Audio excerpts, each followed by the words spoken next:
gráfica, antropológica, histórica, sociológica, vai impressionar o ser encarnante para a perspectiva daquela religiosidade.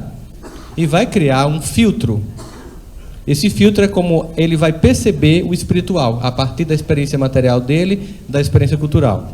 Mesmo dentro de um determinado filtro, por exemplo, um indivíduo que nasce numa religião como muçulmana, numa religião de deserto, ele vai ter também, como ele muito bem colocou, as muitas variantes da experiência espiritual e o nível de compreensão intelectual e o nível de compreensão moral, porque tem gente que tem compreensão intelectual muito intensa, quando ele faz, por exemplo, entra na evangelização infantil e vê o indivíduo estudando a pluralidade dos mundos habitados, mas aquela criança que sabe tudo aquilo ali, pratica bullying na escola, ela tem compreensão intelectual avançada, mas prática moral empobrecida. Então você tem aí, ao mesmo tempo, um desnível de compreensão intelectual e um desnível de compreensão moral. Ainda tem um outro elemento que eu acho que a gente percebe hoje em dia muito gritantemente, existem dois desafios no campo da fé. Primeiro é a secularização, que provoca um temor de perda de identidades. Então, por exemplo, o Estado é laico, não pode defender uma religião, e aí você tem as religiões que têm um certo grau de fragilidade na sua construção de identidade, elas precisam, para afirmar sua identidade, negar todas as demais. Quanto mais uma religião tem um discurso que nega as outras expressões de fé, mais fragilidade ela possui em termos de concepção e construção de sua teologia. O indivíduo, por exemplo, um ser humano, quanto mais ele nega a identidade do outro, mais frágil está a sua própria identidade. Quando o ser humano está mais planificado, ele não tem necessidade para afirmar sua identidade negar do outro. Aliás, ele nem afirma a sua. Ele apenas existe. E existe em respeito à sua própria individualidade, em respeito à individualidade dos outros. E percebe muito claramente que se Deus tivesse a necessidade de criar um universo inteiro de clones, com a mesma competência espiritual, a mesma cara, a mesma identidade e o mesmo nível de culto, ele faria assim. Ele quis a diversidade porque ela nos enriquece. E hoje a gente vive um contrassenso, obviamente, no campo dessa busca por manter a identidade com medo da secularização e, ao mesmo tempo, a globalização econômica do planeta tem gerado um encontro sem precedentes em todas as áreas do conhecimento humano, não só tecnológicos. Não é somente o nosso telefone que é feito na China. O que a gente vive hoje é uma experiência de contato com o outro, como nunca aconteceu, que é completamente prevista em Evangelho segundo o Espiritismo, num capítulo que descreve muito bem a utilidade providencial da riqueza e vai falar sobre a necessidade dos povos se integrarem para poder a comunicação avançar e haver uma globalização do planeta. Entenda que é um texto feito em meados do século XIX, antes da discussão sobre globalização, não havia nem ideia de uma comunidade como a europeia, não havia nenhuma dessas ideias de unificação que veio só muito fortemente depois do pós-guerra com a criação da ONU e o embrionário mercado comum europeu, que depois virou a comunidade europeia. Então a gente tem uma secularização que ameaça muitas fés frágeis e, ao mesmo tempo, um encontro sem precedentes, sem espaço para recuo entre as fés, provocando um nível de estresse profundo de manutenção da identidade. Aí isso gera tanto sentimento de temor que você tem a radicalização disso, como, por exemplo, o movimento terraplanista, e não estamos falando de política aqui, gente, pelo amor de Deus, que é a ideia de negação para afirmação. Então, obviamente, quando você olha esse cenário, você não é para olhar como ameaça, nem como um antagonismo. O fato de nós termos primeiro porque quando Kardec perguntou onde está escrita a lei de Deus, e a resposta de forma completamente disruptiva, em termos de tudo que a gente vinha vivendo de experiência de fé, está em livro tal, ou em livro tal, ou em livro tal, em livro tal, ou em cultura tal. Não, na consciência. E a gente tem uma doutrina que ela é forjada no sentimento de respeito e ecumenismo. Quando ele pergunta, é necessário ser espírita para ter ser torto na vida futura? E a resposta é, se assim fosse, estariam deserdados, todos não tiveram ensejo de conhecer, o que seria um absurdo. Só o bem leva o homem a uma vida futura melhor, e o bem é sempre o bem em qualquer caminho que seja que a ele conduza. Nós temos uma doutrina que não deixa uma margem para o radicalismo e para a intolerância. No entanto, nós temos intolerantes. Não existe também, Haroldo, não existe também, Otávio, dado o fato de ser uma doutrina que acontece já com a sociedade completamente letrada, que tem escrita, que tem publicações, não é, livros que a gente fica, onde é que está original, não tem. e completamente preocupada em não deixar interpretações dúbias, porque não fala em figura de linguagem, não fala por simbolismo, porque era o tempo que Jesus prometeu: eu enviaria um Consolador que irá relembrar e acrescentar, né? E aí ele acrescenta e relembra numa época de efervescência intelectual, e ao mesmo tempo, com esse positivismo academicista, coloca de forma muito clara, não tem espaço para interpretação dúbia. Mesmo assim, nós vemos o que a gente chama de distorção cognitiva, que é quando eu adapto a experiência religiosa customizando a minha identidade. Há uma busca hoje, não por conversão à mensagem do Evangelho, mas distorção da mensagem do Evangelho para adesão à minha própria identidade, de indivíduos, não é nem de grupos mais, o que torna a experiência muito mais transtornada do ponto de vista psicológico e emocional, que explica muito dessa onda imensa de suicídio, depressão, angústia de todas as ordens, porque os indivíduos não querem ter a humildade de se tornar um filho de Deus. Querem distorcer a experiência a ponto de Deus se tornar um pai particular a meus caprichos. E, obviamente, isso tem um custo tanto para o indivíduo como para os grupos, e aí existe é um movimento que é transitório, ele não vai levar os 1000 anos de idade média, é um movimento transitório, vai se esgotar muito rápido, até porque, a gente estava discutindo isso ontem, né, Haroldo? O progresso, ele não pode ser parado. Inclusive, quando Kardec perguntou o que pode acontecer com os que tentarem evitar o progresso, a resposta é: eles não vão conseguir. E aí Kardec: mas se eles insistirem, se eles disserem: não, mas eu quero, não estou gostando, né? Aí ele diz assim: serão trucidados pelas engrenagens que tentam fazer parar.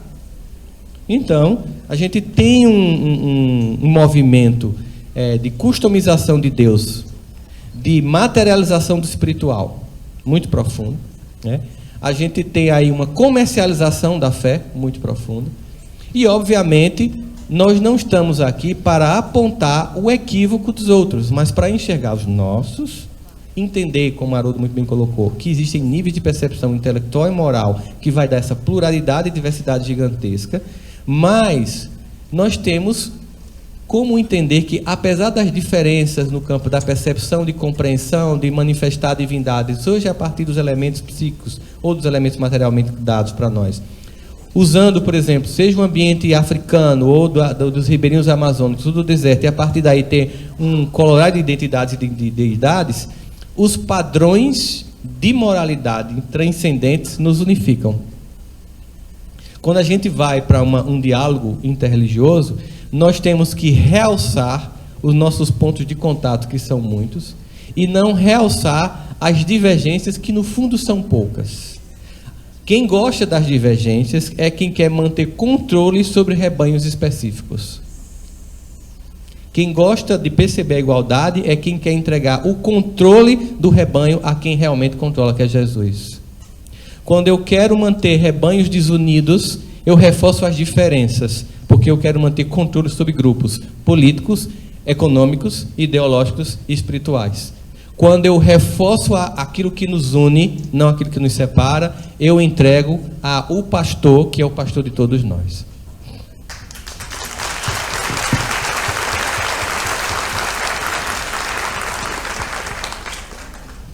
Bom dia.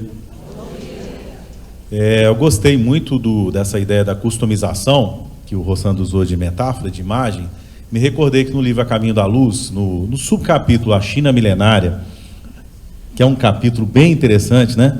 O Emmanuel descreve que Confúcio, ao reencarnar como mensageiro de Jesus no ambiente chinês, teve que se embeber das tradições chinesas, que são muitas, né? Eles são muito ritualísticos. Para vocês terem uma ideia, tem um grande sinólogo, são aqueles estudiosos da China, chamado Marcel Granet, escreveu um livro chamado O Pensamento Chinês. A primeira coisa que ele destaca no livro é que, diferente da trajetória greco-romana nossa, que separa na ciência, por exemplo, sujeito e objeto, né, os chineses não fazem isso. Então, assim, a percepção cultural é diversa. Deus é como se fosse um grande sol.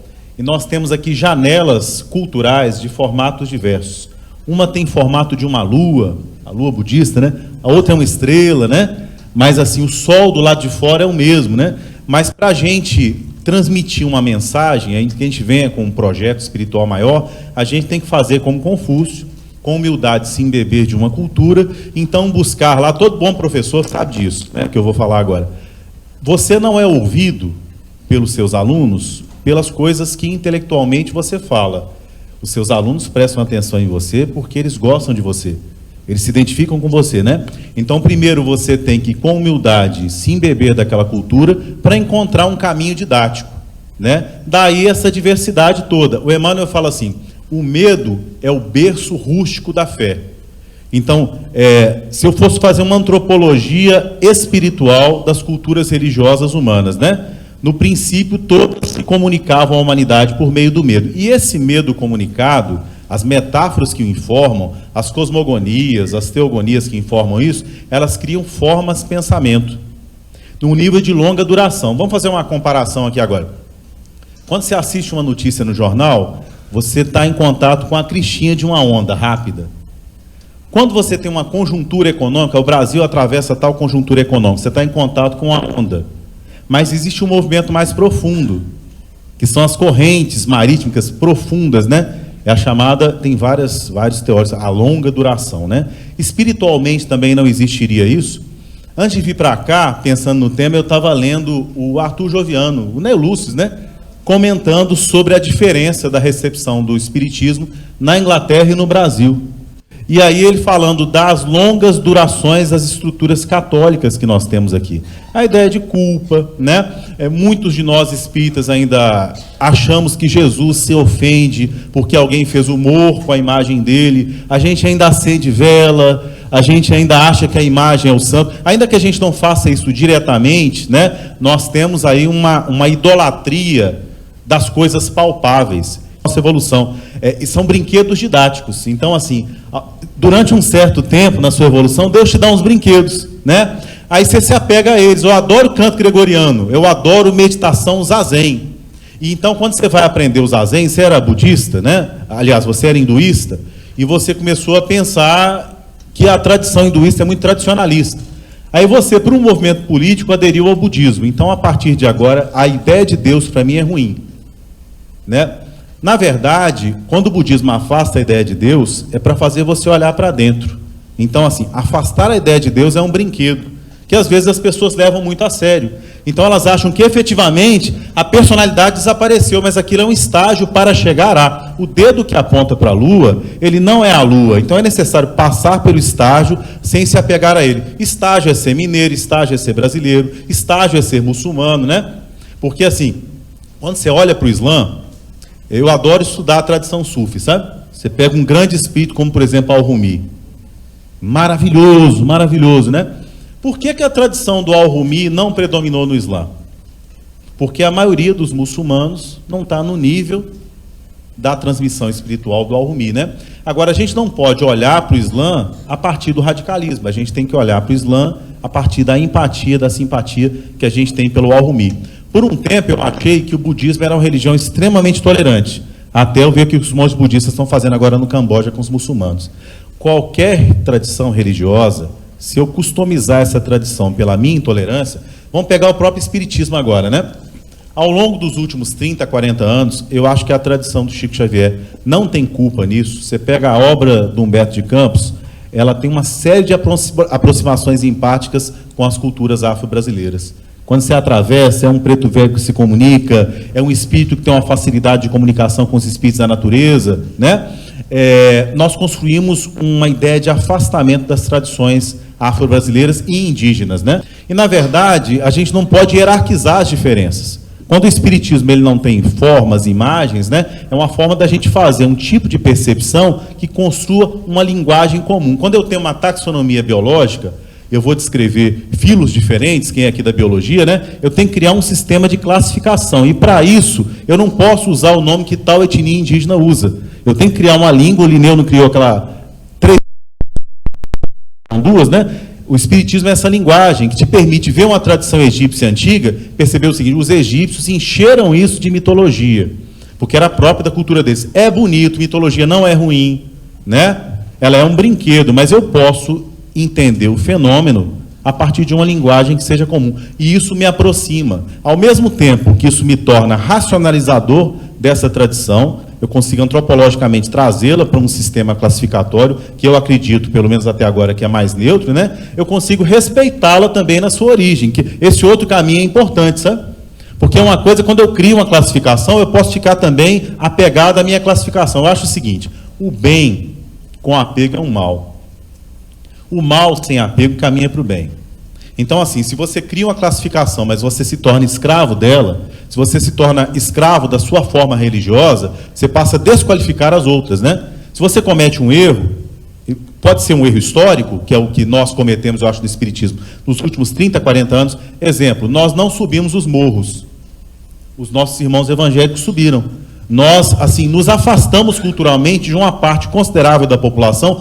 E hoje a gente tem que correr atrás, eles ocuparam esse espaço, nós tivemos preconceito, tornamos em grande medida o Espiritismo uma religião de classe média a classe média alta, que se comunica preferencialmente com esses setores, com esses estratos da sociedade, né? Esse não era o projeto de Bezerra de Menezes, não era o projeto de Eurípides Barçanufo. Então nós temos o preconceito com as tradições que foram derrotadas, historicamente, afro-brasileiros. Não pense que o preconceito com o africano é por aquilo que você pensa sobre a religião deles, não. É que você tem preconceito com a tradição africana mesmo.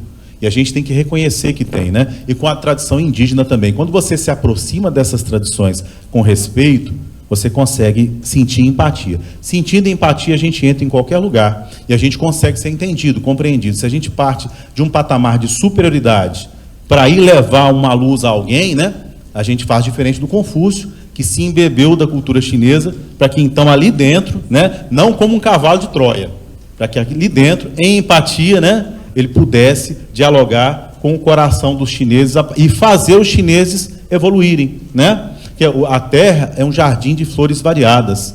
Os dons são infinitos, mas, dizia o Teilhard de Chardin, jesuíta, né? Tudo que sobe unifica. Se a gente enxerga a diferença como um padrão, como um muro, é porque a gente não subiu. Se o nosso coração subir, a gente vai sentir empatia, né? Quer ver um exemplo para fechar? Pega o Livro dos Espíritos, de que forma os Espíritos comentam as tradições de sacrifício humano. Quem já viajou para o México aqui, né? Como eles comentam isso com respeito, entendendo o tempo para os povos mesoaméricos, por exemplo, né? E eles vão tratar do sacrifício humano, eles identificam que a gente tem que ajustar a expectativa em relação à cultura e ao nível de evolução. A gente não pode cobrar de uma laranjeira jovem que ela dê um fruto maduro, né? Então é necessário se localizar, se empatizar, para que depois a gente se aproxime do outro. Quando a gente fizer isso no Espiritismo, a gente vai correr atrás. A gente fez isso na educação brasileira também, né? A gente quer ter aluno bom. Eu sempre digo para os meus alunos, sou professor do curso de História, e lá as pessoas vão dar aula para alunos os mais variados. Eu sempre digo a eles, ó, sabe aquele aluno, a gente diz em Minas assim, eu vim com milho, ele voltou com fubá, né? É um aluno que ele já responde, ele já chega à ilação mental. Esse aluno não precisa de você. Sabe aquele aluno que faz pergunta besta, que demora a entender? A pessoa que lê, vocês vão entender o que eu estou falando, que é de tudo que eu estou falando aqui é isso. A pessoa lê o Livro dos Espíritos, mas o Livro dos Espíritos não entra nela. Você para aqui 2 horas e explica a pessoa, olha, há 2 tradições grandes africanas no Brasil, Banto e Yorubá, Umbanda é isso, Candomblé é aquilo, né? Aí ele termina de ouvir, mas o Espiritismo é superior. Não entrou, não embebeu, não permealizou, né, pela informação, porque o copo de chá está cheio, aí não tem como entrar mais nada, né? É por isso que a gente tem que, às vezes, experimentar, viver nas tradições subalternas. O Boaventura de Souza Santos, quando ele fala das epistemologias do Sul, né? Às vezes a gente tem que se aproximar. Você já foi num acampamento de sem terras, você que julga os sem terras? Você já entrou numa comunidade afrodescendente? Você já foi um quilombo? Você já entrou numa cultura indígena? Você já entendeu por que o pessoal fecha a estrada na hora que você passa com o carro? Do lado deles, não do seu lado e das percepções intelectualizadas que você constrói, mas do lado empático deles, né? Eu acho que quando a gente fizer isso no Espiritismo, a gente for essas pessoas que realmente estão precisando, não é a pessoa que pegou o Livro dos Espíritos, não está precisando dele agora, então deixa ele de lado porque tem algo que está atendendo à evolução dela. É uma pessoa que, se pegasse isso, ele está no extrato subalterno da sociedade, ele não tem acesso à cultura, e a gente vai lá e apresenta para quem quer ter. É um seminário.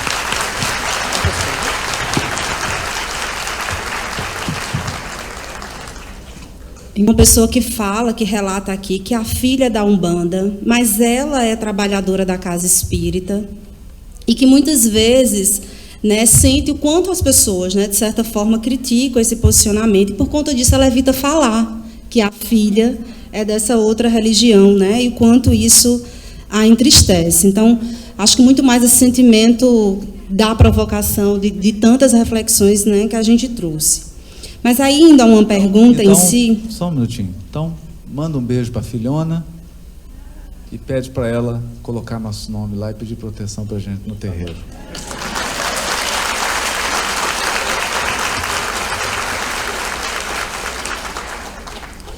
E uma pergunta como traz o seguinte: observa-se que no movimento espírita, algumas pessoas querem trazer práticas de outras religiões para a casa espírita.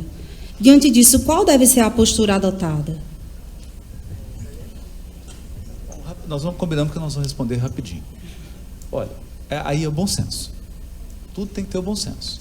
Porque eu tenho que evitar os limites. Quer dizer, eu não posso chegar num açougue e falar assim: moço, uma Neusaldina, por favor.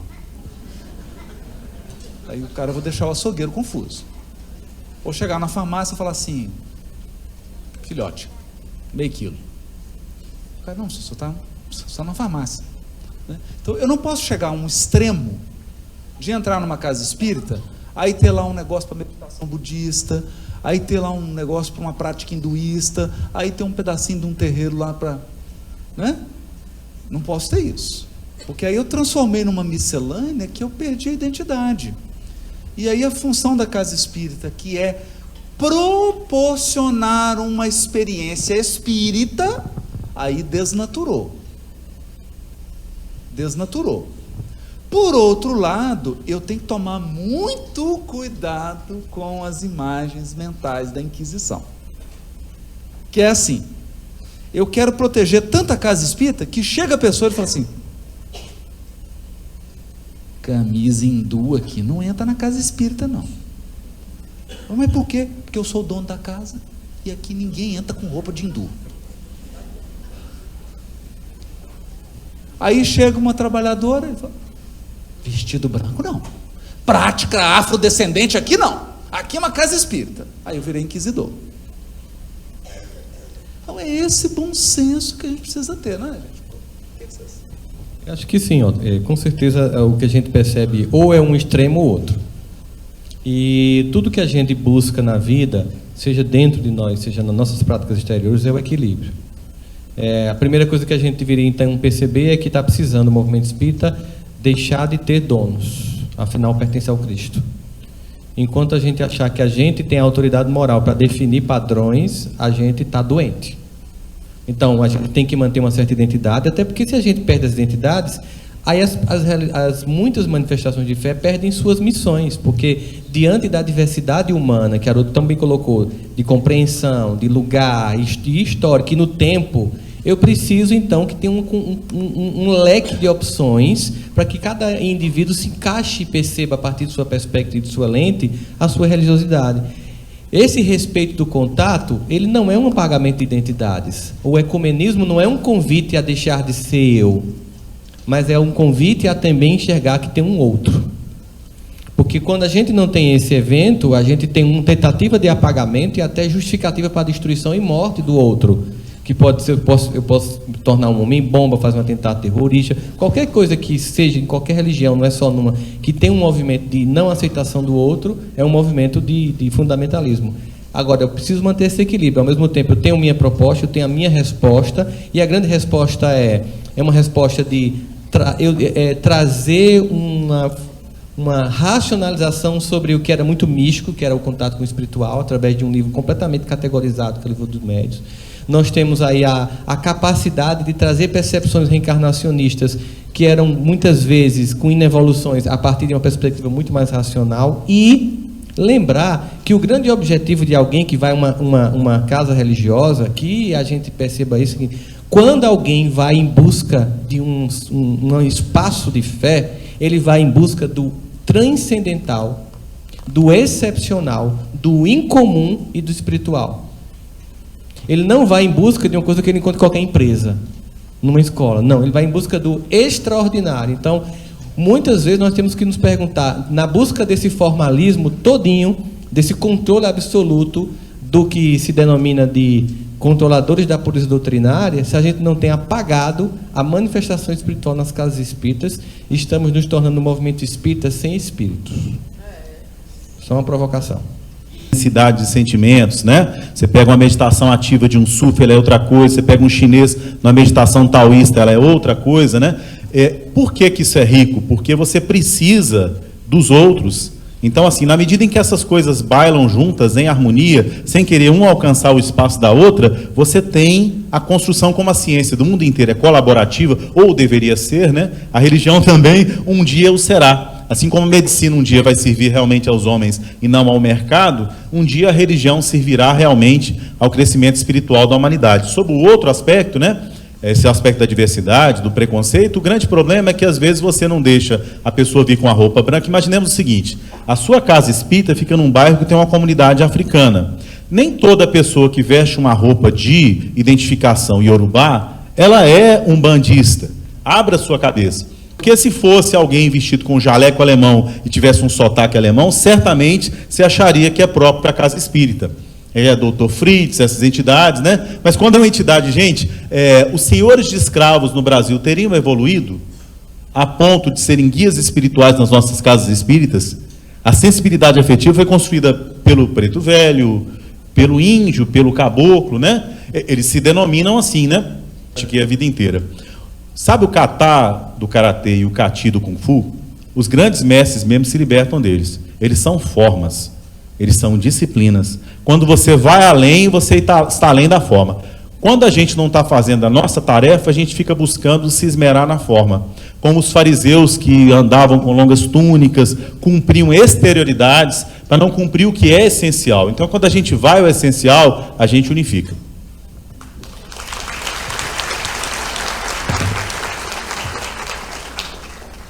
Uma outra questão levantada aqui sobre esse ponto da intolerância religiosa, a pessoa traz, né, como uma marca, né, que é o ser firmado o comportamento dos trabalhadores nas casas espíritas com relação à intolerância para com o crescimento ou não de cada um. Fiscalização, né, de evolução espiritual do colega. Demonstre, por favor, os perigos e a transformação individual, grupal, social de cada pessoa. A gente fala que a gente está precisando da campanha a favor da vida. Cada um cuida da sua.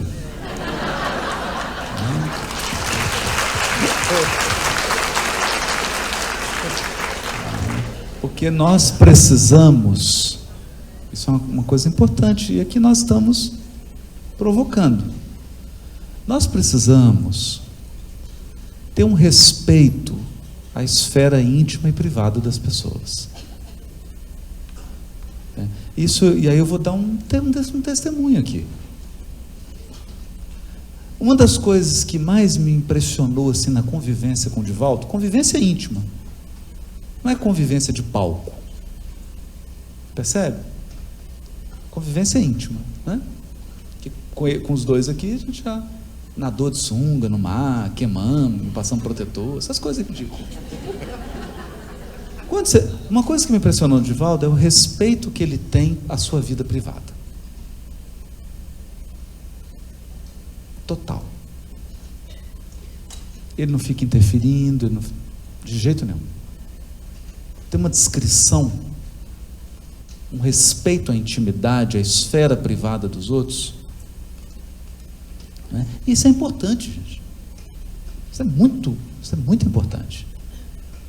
Eu acho que nós, espíritas, precisamos desenvolver isso. Né? Então, está aqui o Rossando, companheiro querido, faz o trabalho de exposição, mas aqui, ele tem uma esfera que é dele, a intimidade dele, a vida dele, as escolhas dele, os gostos dele, as preferências dele. Né? Temos o Zé, as escolhas dele, as preferências dele, a família dele, a maneira como ele vive, os desafios da vida pessoal de cada um de nós, as agruras, os acidentes de percurso. Não é? E nós precisamos compreender, porque Isso é o evangelho verdadeiro. O evangelho é essa capacidade de acolher o outro tal como ele se apresenta. A gente adora ficar falando Jesus, o médico das almas, né? Só que um médico que está num pronto-socorro, como é que ele recebe? Gente saudável? Né? Como é que você acha que um oncologista recebe paciente? Para fazer plástica?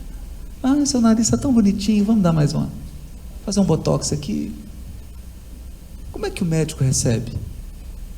Recebe a pessoa na sua angústia.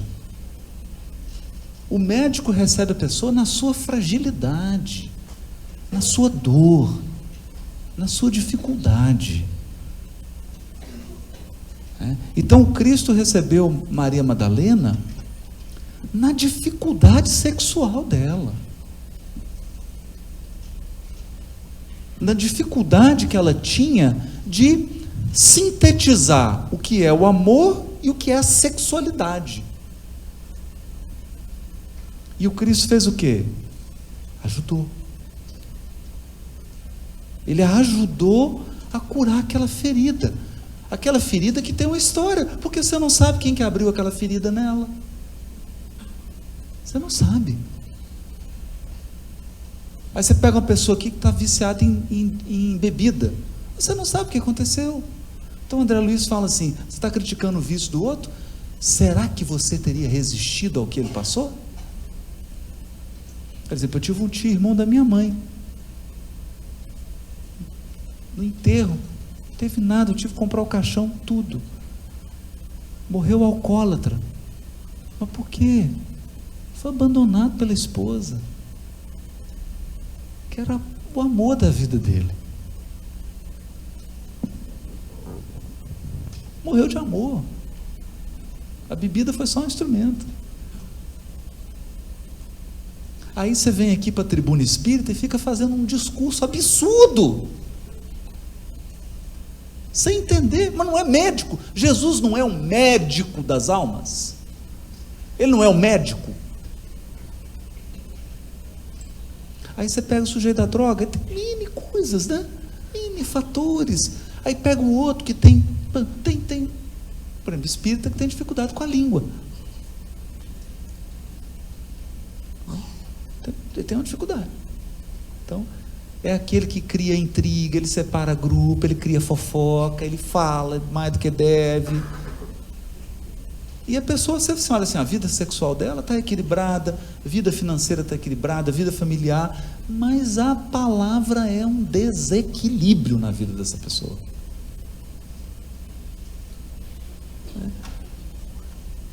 É esse ponto que a gente precisa, né? Eu vou deixar o Sandro complementar aqui, porque tem uma coisa que a gente percebe muito, tem uma música que cantava na evangelização infantil espírita aqui, que é do pessoal lá do Maceió, que criou, que um amigo meu chamado Ítalo, que passou um tempo em Campina, que me ensinou, que é: quando eu aponto o dedo para o vizinho, eu tenho 3 apontados para mim, né? Então, na psicologia, quando na formatação da psicanálise, Freud identificou que o ego, no seu processo de desenvolvimento, ele passa por etapas. Quanto mais rudimentar é o mecanismo de defesa do ego para evoluir, mais infantilizado ele é.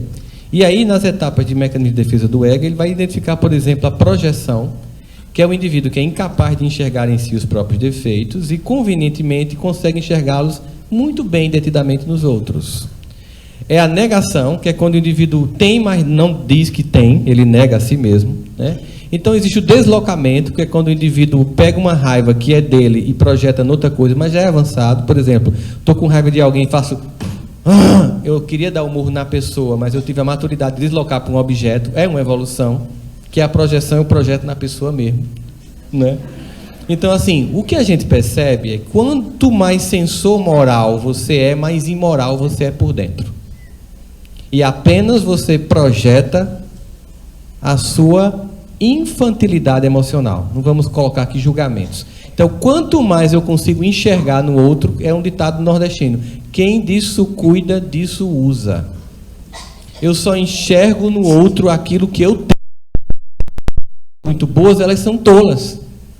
Você faz, não se envolve com Marcos não, que Marcos não presta. Não, Marcos é gente boa, porque a pessoa não é mal. Ela não consegue enxergar a maldade no outro, ela não tem projeção do mal. Então o outro é mal de um jeito tal, mas ela não consegue nem projetar numa tela que está mostrando lá um outdoor de maldade. Por isso que está lá. Por que o mal prepondera? Porque o bom é ingênuo, o bem é ingênuo e não é audacioso. Entende? Então assim, todo o mal que eu consigo enxergar no outro, todo evento em que eu paro para falar do outro, é um evento de falar de mim. Tanto que Freud dizia, quando João fala de Pedro, João fala mais de João do que de Pedro. Entende? Porque João está se projetando. Então, quando João fala de Pedro, João fala mais de João do que de Pedro. Mas aí o Espírita criou uma forma de fazer isso parecer na evolução espiritual. Sandro, Otávio, Haroldo, queria falar um negócio sobre você, seu Otávio, porque a gente está precisando fazer prece por Otávio.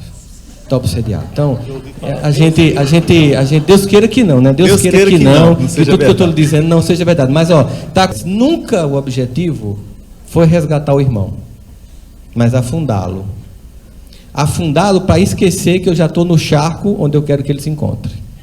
E cuidar de si, amar ao próximo como a si mesmo, é um exercício de empoderamento da alma e de autorresponsabilização.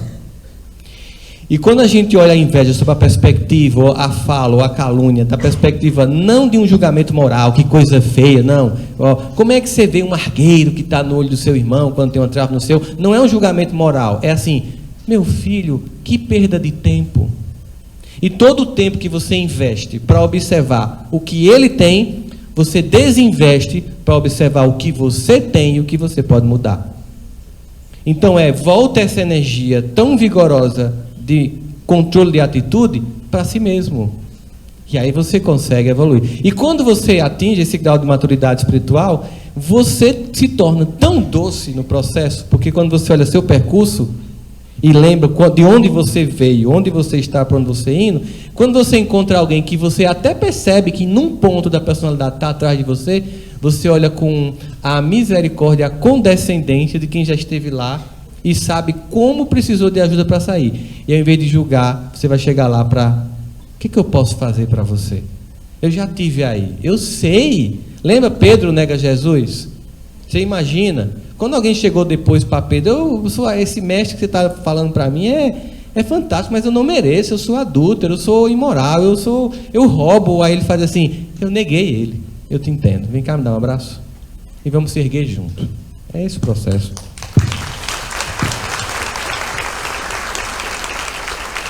Eu me lembrei de uma história pela psicografia do Chico Xavier, que havia um crítico de arte. E esse crítico de arte observava diversos objetos em sequência. Já num avançado da noite, ele recebeu um prato de frutas que ele deveria comer. E ele fez uma análise do prato de frutas, encontrando nessas frutas uma série de defeitos, né? Tem uma mensagem do Emmanuel que ele fala assim: pequenos nódulos na madeira não atrapalham a sua formosura nem a sua utilidade, porque Deus nos aproveita, não obstante tudo isso. A arte, quem gosta de arte me entende no que eu estou falando, né? Ela não tem que ser perfeita. Quando você vai, a simetria da régua não é a simetria do traço artístico. Por quê? Porque eu acho que toda forma de beleza realmente transcendente, ela não pode ser observada de forma estática. É tanto assim, quando alguém faz um quadro, ele tenta reproduzir ele em movimento. Não é assim como a Mona Lisa, eu acho que ela está olhando, né? Os pés do São Francisco caminharam, tem que dar uma ideia de movimento, né? Beleza, você vê na ação. Quando você fotografa partes da sua visão limitada sobre alguém, você não está vendo o movimento dessa pessoa espiritual. Há crimes que a gente não classifica como crimes. E há gente que a gente fica aí condenando, e que, sob o ponto de vista de quem o observa espiritualmente, né, ele teve razões, motivações e sentimentos que nos escapam, que nos fogem. E é por isso que a gente não deve julgar, né? Se a percepção artística ela comporta tal sensibilidade, tal requinte, imaginemos o sentimento do amor, que é o maior sentimento que nós já conseguimos alcançar. O Paulo fala assim, olha, eu tenho que aumentar em conhecimento, em sentimento, para que eu possa alcançar as coisas que são excelentes. Quer dizer, tem uma porção de coisas que não são excelentes no sentimento. Vejo o bem, eu sintonizo com o bem, então o bem cresce. Quando eu começo a ver o defeito, eu começo a identificar a pessoa com a mensagem que ela transmite. Como o homem é muito corajoso com doença, ontem à noite eu estou gripado, na hora que eu subi aqui, na hora que eu cheguei aqui no teatro, né? Não tossi, faz isso comigo, não vem de mim. Faz no Rossandro, faz no Haroldo. Não nos identifiquem com a mensagem, porque nós também seguimos a mensagem. Nós também procuramos seguir esse padrão artístico do amor. A gente confundir a pessoa com a divindade. Isso é a principal forma de idolatria, né? Você prejudica o palestrante, você começa a louvar qualidades que ele não tem, que nós não temos, né? Então, assim, quando a gente identifica o palestrante como humano, a pessoa que exerce a mediunidade como uma pessoa humana, você tomou um passe direcionado à cura, ao magnetismo do momento. O médium saiu dali, ele é um ser humano que foi veículo de algo, você passa a simpatizar com ele, passa a ter caridade com o palestrante, passa a ter caridade com o médium. Isso é essencial. É nessa percepção da nossa falibilidade, na capacidade de confessar os nossos erros e na empatia que a gente cresce. Quanto mais a gente se acha infalível, mais a gente se blinda espiritualmente a real intenção de quem quer nos ajudar. Quem critica nesse sentido, então, não tem boa intenção. Se você faz a sua ideia política, o seu partido político valer mais do que a tarefa do espiritismo, que não é desse momento histórico, né? Se você...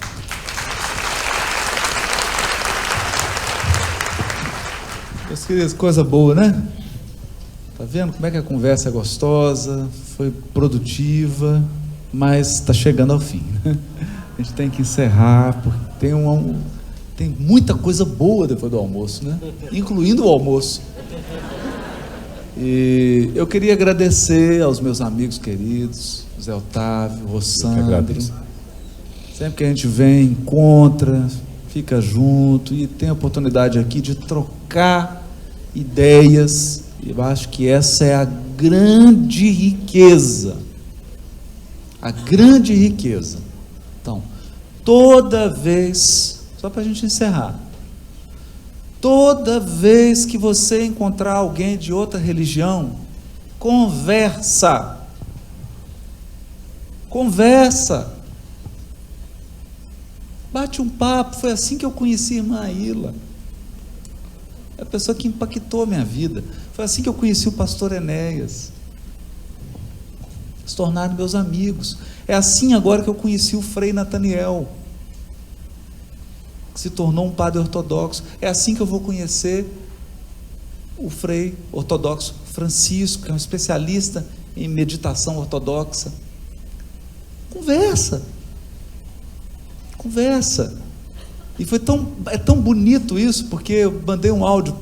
Ele mandou, falou assim: olha, o Francisco, eu quero que você conheça ele, o Padre Francisco, ele vai te ajudar muito nisso, e manda um áudio para ele. Ele falou: eu vou até falar com ele para te dar seu contato, Haroldo. Eu falei: então pode passar.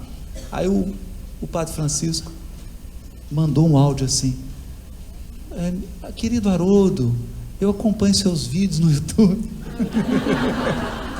Olha que bacana, gente.